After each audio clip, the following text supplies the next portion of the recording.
take a look at the driver next to me. He's just the same. Hello, this is Spartan Commander, and this is the 361st Rome Total War Brotherhood game that I've put onto YouTube. The first thing I'd like to say is I'm just getting over a nasty cold, so please excuse my voice. And I would just like to say that on behalf of the Brotherhood, we would like to wish you all a really happy Christmas and a Merry New Year. And we hope you have a really good one. And I hope this battle you will enjoy as you have done all the rest of the year. Okay, as you can see, this battle was fought on the Nordic woodland map, big open plains, and of course you've got the trees there where you can actually, if you use barbarian troops, not only do you get the winter bonus, but you get the woods bonus too. Okay, our first teammate is Brotherhood member Steve Longshanks, who's bought the Rome Scipio faction. Just like to draw your attention here to his army build. I think you'll find he's got, I think it's 18 infantry. He's got 18 infantry and just 2 cavalry units. So if we just have a look at the upgrades on his cavalry, okay, you can see he's got 7 upgrades on his cavalry. So he's just got an experienced stripe, gold shield, gold attack. But it'd be interesting to see if those 18 infantry and 2 cavalry will make up for the lack of cavalry, if you see what I mean. Be interested to see how that army does during the course of the battle. Our next teammate is Brotherhood member 8 Ball, or Schemer, as some of you might know him, and he has unusually bought the Pontus faction. I think he's got 10 pike units there of the bronze shields. That's their elite pikemen. And if you notice the upgrades, he's got 8 upgrades. So he's got 2 experienced stripes, gold shield, gold attack on these pikemen. Makes them really tough and strong. As you said before, you can see the long pikes there. Roman infantry have got to fight their way all the way down those pikes to kill the man on the other end. So it'll be interesting to see how well those pikemen do during the course of battle. Of course, he's got 4 archers there, because as we know, the 120 man units are very susceptible to archer damage. I see he's got a missile cavalry, a missile chariot unit there. So a closer look at that. As you can see, he's got 2 archers in that chariot. And when they form a Canterbury circle, they're very difficult to kill, and they can do a lot of damage. And also they can be a bit of a nuisance as well, causing casualties. And you send cavalry out to try and catch them, and they just run away shooting your cavalry. As you can see there, he's got heavy chariots as well. If you notice, these guys have got scythes, not just on the wheels, but they've actually got scythes on the horses as well, attached to the horses as well. Now, these are very good attacking, aggressive chariots, but they do run amok. And as we've seen in other battle videos, when chariots run amok, they're a menace to both friend and foe alike. So it'll be interesting to see how well these chariots do during the course of the battle. I think he must have 5, probably he got 5 of those, I would think. So hopefully they won't run amok and they'll do a lot of damage to the enemy. Okay, our third teammate is myself, Spartan Commander, who's bought the Rome Julii faction there. I've got an old army. I think it's 13 infantry and 5 cavalry. So there's our team. This should be a great battle for you to watch. You wait to see the other team. At this stage of the battle, I thought we'd have a look at Steve Longshanks' formation here. Now, this is an authentic Roman army formation called the checkered board formation. And this is what the Roman army actually used back in the day. It was a very effective and efficient formation, that was. It'd be interesting to see how well it does during the course of the battle. As you can see, I'm right over on the far left flank there. And the tactic is here for me to run over to this flank here to be able to team up with both Steve and 8 Ball. As you can see here, 8 Ball's got his pikemen there in a group. He's got his archers in front of his pikemen to protect them from missile damage. He's got his chariot archer at the front, and he's got his 5 heavy chariots behind his pikemen. So I say, you wait to see the other team. Should be a great one for you to watch. And here is the other team. We have RTW player Lee. A lot of you will know Lee. Very good RTW player. Has been playing Rome Total War since it first came out. As you can see, he's bought the the Macedon faction. And he's got 4 Cretan archers. Obviously, with the big 120 man units, he needs archers to cover. And he's got 6 cavalry, but he hasn't got the usual companion cavalry. If you look closely, you'll see he's got 6 upgrades. So he's got gold shield, gold attack, but they are actually heavy cavalry, just Macedonian heavy cavalry. Not as good as the companion cavalry. but they are heavy cavalry. And if you notice, you know the companion cavalry are also known as a winged horseman because of the wings on their helmets. Whereas you can see these heavy cavalry don't have that. And it's very unusual to see Macedonian heavy cavalry in the battle. People usually always bring the companion cavalry because they are superior. So it'll be interesting to see how well that cavalry does. My guess is he's bought that cheaper cavalry so he can put more upgrades on his infantry there. We'll just see. I think he's got about 10 pike units there. But just to draw your attention to the upgrades on his pike units there. Can you see his main battle line there? 2, 3, 4. He's got 9 upgrades. So his Macedon pikemen, those royal pikemen, are fully upgraded. Okay, so that's 3 experience stripes, gold shield, gold attack. And he's got 2 cheap levy pikemen, 120 man units each, as his pilot shield units there. So that's an interesting army there. You see, he's gone for this cheaper cavalry, but he's put more upgrades on his infantry. Interesting that. Be interesting to see how well it does during the course of the battle. Okay, their next teammate is Brotherhood member Cal, who has bought the Rome Brutio faction. I think he's got 14 infantry, and I think he's probably hiding his 6 cavalry, probably in the trees there. So it looks to me like he's got the bog standard 31k army of 14 infantry and 6 cavalry. Their third teammate is Brotherhood member JGP, who was bought, I think, his faction of choice. He does really like to bring Germania quite a lot here, and as you can see, he's done that. He's got a tried and tested army there. Let's have a closer look at his armies. You can see he's got 4 chosen archers. Now remember, these archers are so tough that when they run out of arrows, you can use those as light infantry. They are pretty tough, those guys. Now he's got the effective against armor chosen axemen. Remember, those effective against armor chosen axemen can cut swathe through heavily armored troops like Roman armored cohorts. And of course he's got his knight raiders, and the knight raiders are great infantry in their own right, but they bring a fear factor which destabilizes enemy troops and makes them more susceptible to routing. Okay, now just have a look here. Can you see he's doing the old tactic of trying to hide his berserkers within his cavalry there? I can see, I've already seen that he's got 3 berserker units there. Remember, those berserkers have got 2 hit points, extremely high attacking specifications, and they bring a massive fear factor too. And I see he's got the Gothic cavalry as well. So there's the enemy team. As I say, this should be a great one for you to watch, and I hope you enjoy it. Okay, at this stage of the battle, you can see that 8 Ball's taking his chariot archer unit out the front of his army there, just to cause a bit of a nuisance to harass and harangue the enemy there. What it would do would be causing casualties with that archer unit, that fast-moving archer unit there.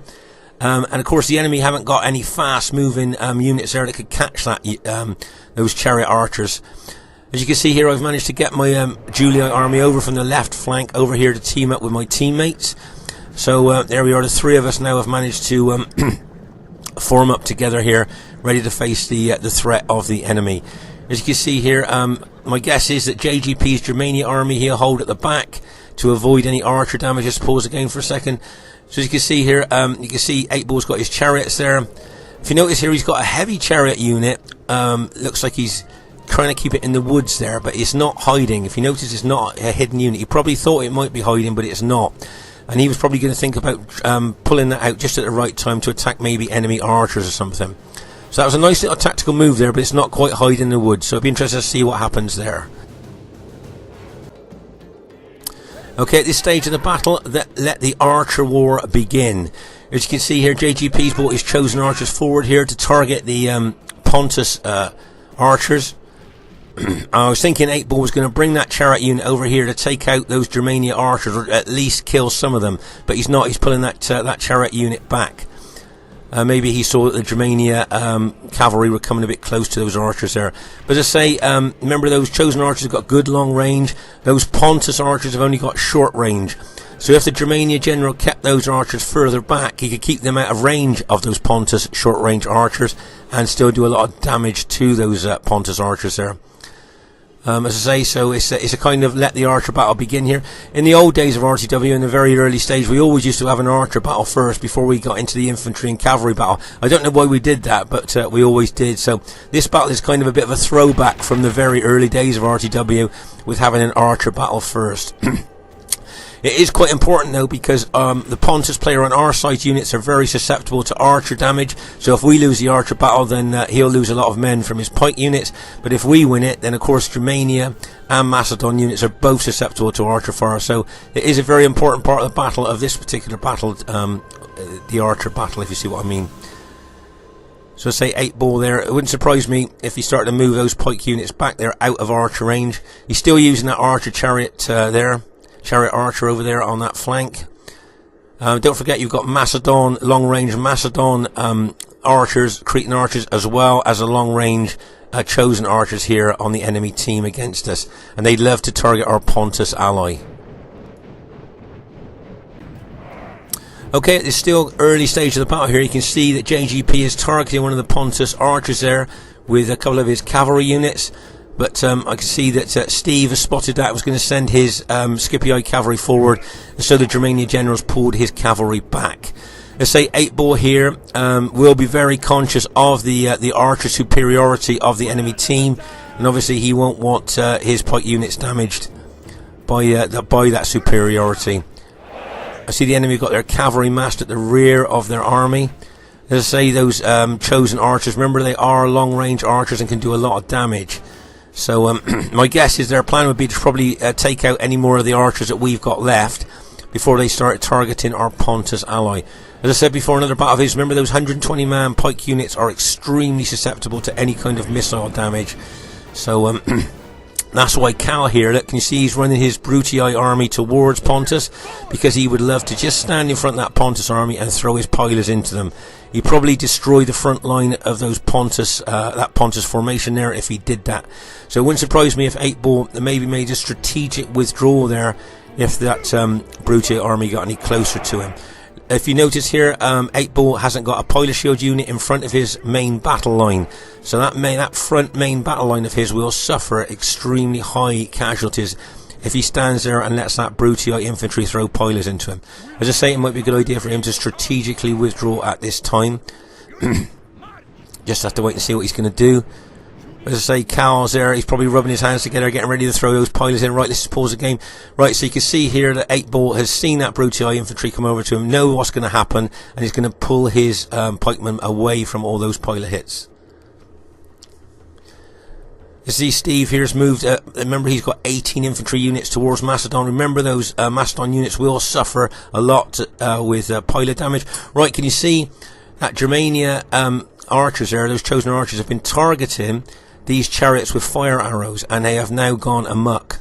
Okay, so 2 of 8 ball's chariots now have run amok, and I just hope they don't run into the rear of my infantry, because if they do, remember those amok chariots will kill both friend and foe alike, and they seem more powerful in amok mode than they do in normal formation, you see. So, and also if you notice, I'm moving my cavalry away from those amok chariots. Those of you that have played RTW for a while, you've seen what amok chariots can do to cavalry. They would absolutely decimate my cavalry, so I'm moving them away from those amok chariots. Okay, bringing chariots is always a bit of a gamble. Sometimes it works, sometimes it doesn't. I just hope those amok chariots keep away from our army. As I say, 8 ball here is moving his pikemen away from those Brutii pilers.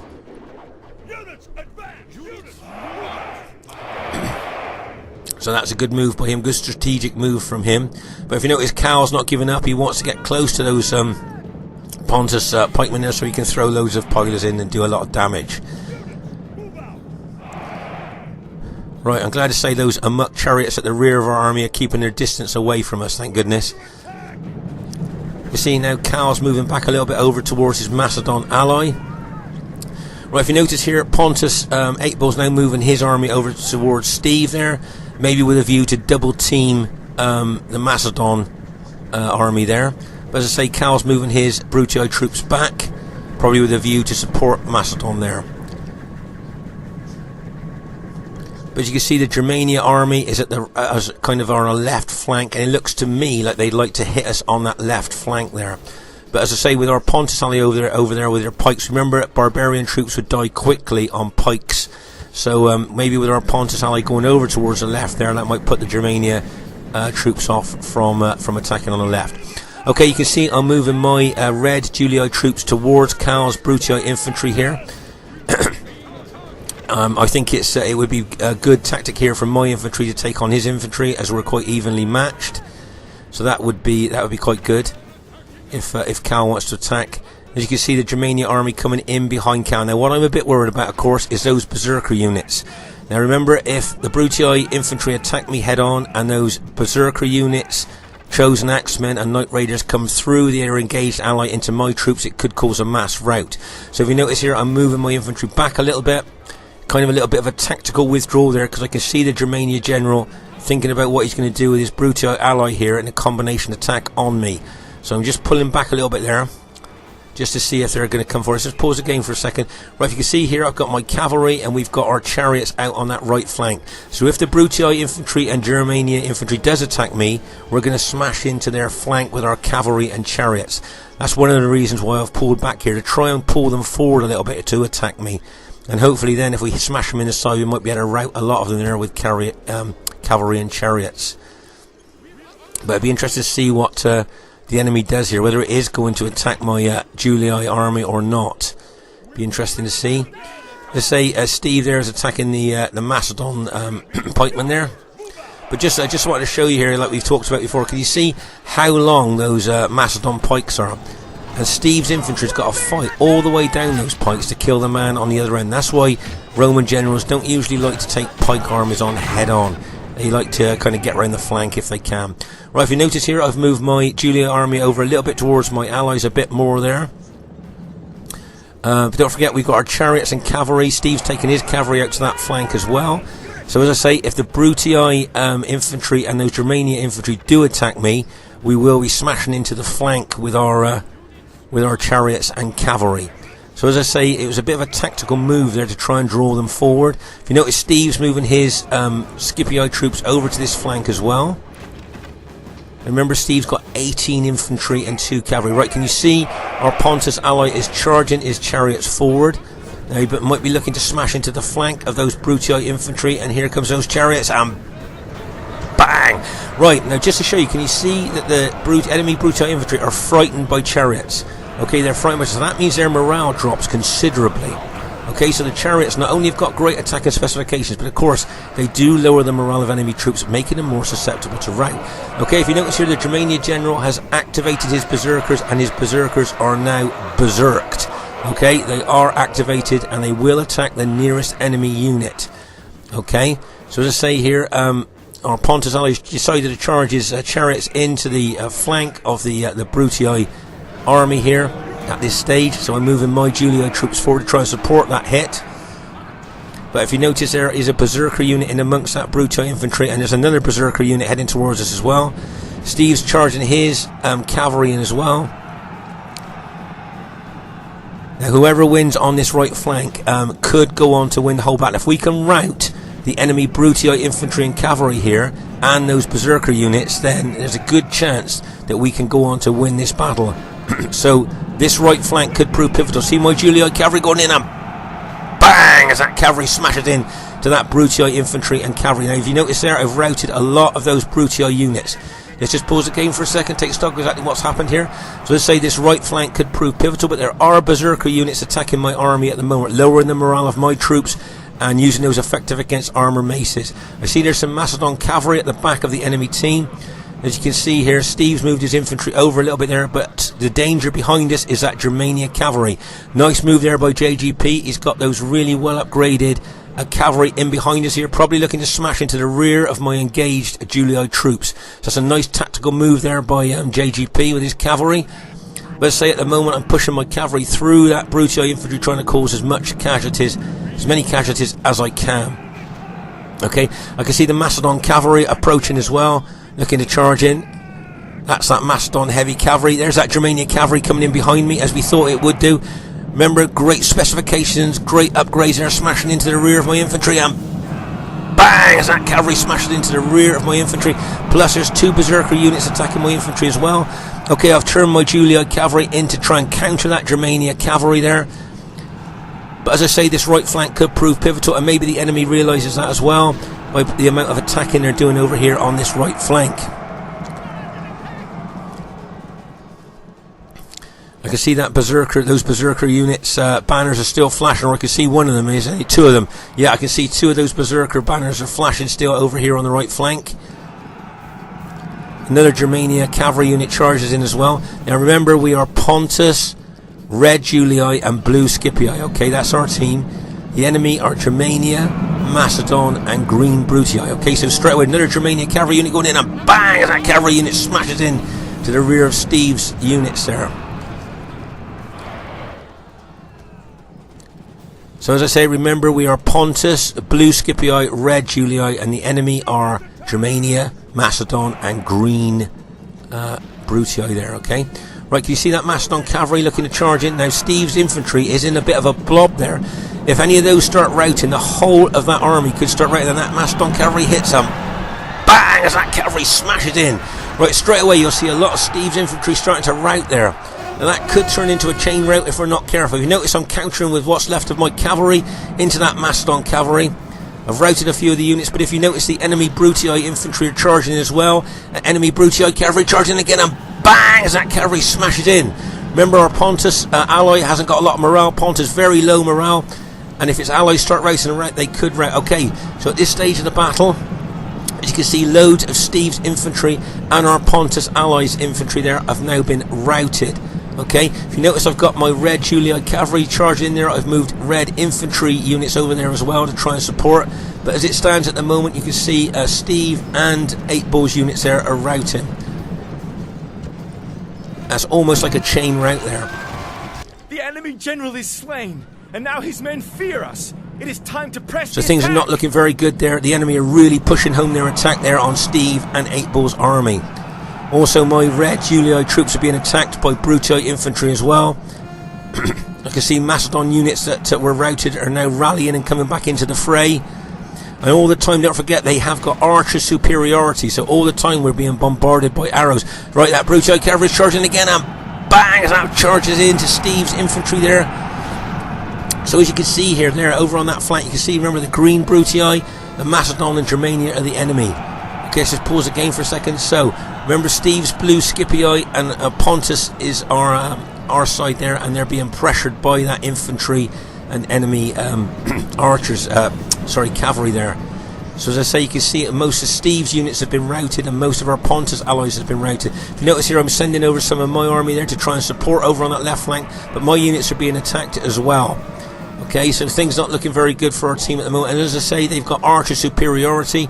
Those archers are shooting into us all the time, causing casualties. So things, as I say, at this stage of the battle, are not looking very good for our team. I'm just hoping that some of Steve's infantry that was routed may well rally. See over here, there's Macedon units, cavalry and Germania units there that could charge into the flank of my Julii troops as well. But as I say here, if you just at a glance here, you can see that most of our Pontus and most of our Scipii allies have now been routed.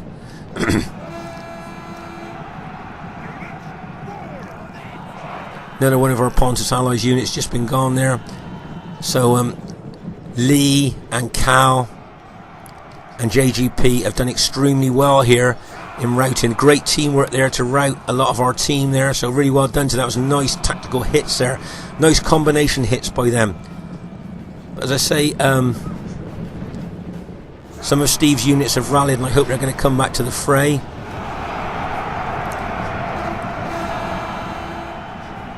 As I say, Steve did a tactical withdrawal of what left he had with his units he had left, and he's now pushing them back into the fray now.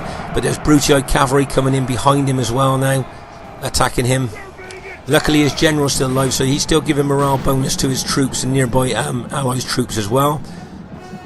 If you notice here, I'd just like to draw your attention here. There's a Macedon unit going into the rear of my troops, and bang! Right, just draw your attention here. Can you see I'm moving my Julii troops? Do you know where I'm going to move them?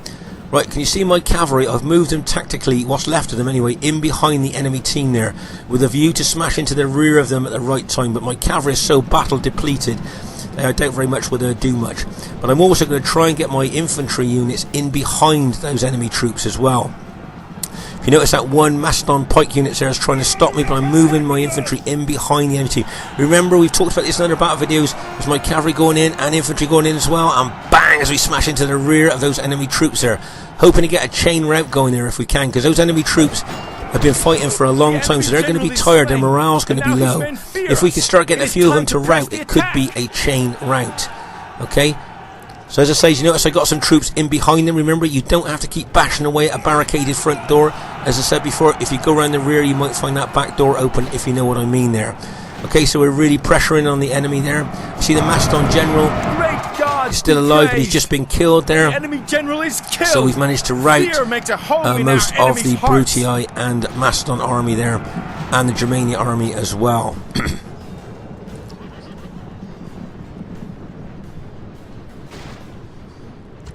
Okay, let's just pause the game for a second here. So as you can see here, we've managed to rout most of the enemy team, but just like to show you the intensity of the battle. You remember over here, this is where a lot of the battle took place here, the start of the skirmishing, if you like, there. And then over here was a real bulk of the intensity of the fighting. If you look at the dead, cavalry and infantry and chariots there, all in a massive huddle as you look down there. The aftermath of the battle, as you can see. So that shows the intensity. Yes, it was only a 3v3 battle, but it was extremely intense at this particular part of it there. And as I say, when we basically lost our left flank there, where our most of my allies was routed there, I thought that was the end of the battle there, but somehow we managed to rally. And I think, like that other battle that you saw earlier, we really did kind of snatch victory from the jaws of defeat in this particular battle. As I said, when I saw our allies actually rout, I thought that was it. So to say, it's a close victory, as we probably all knew it would be. A very close victory there. Just draw your attention to my very old army. Remember this old army? That's got 13 infantry and 5 cavalry. I managed to scrape in most kills there, just about. So not too bad there. Quite pleased with that for such an old army. 8-Ball probably didn't get the kills that he wanted with his Pontus army, but he did good. Steve did good there with his. So really well done to Steve there. If you look at Lee got some good kills, and so did JGP, but poor old Cal probably didn't get the kills that he wanted there, but he was hit quite a lot by cavalry and infantry at the same time, and chariots. That's why he didn't get the kill that he wanted. Let's have a look at the battle statistics from my army. If you notice there, cavalry maybe not as many kills as I'd like, but if you look at the infantry kills, can you see they've killed a lot? That's fighting the big 120-man Macedon units. That's why they got so many good kills there. So that's not too bad kill statistics. Anyway, I hope you enjoyed this battle. And just like once again say Happy Christmas to you, and I hope you have a great New Year. So Spartan Commander saying bye for now, and see you soon.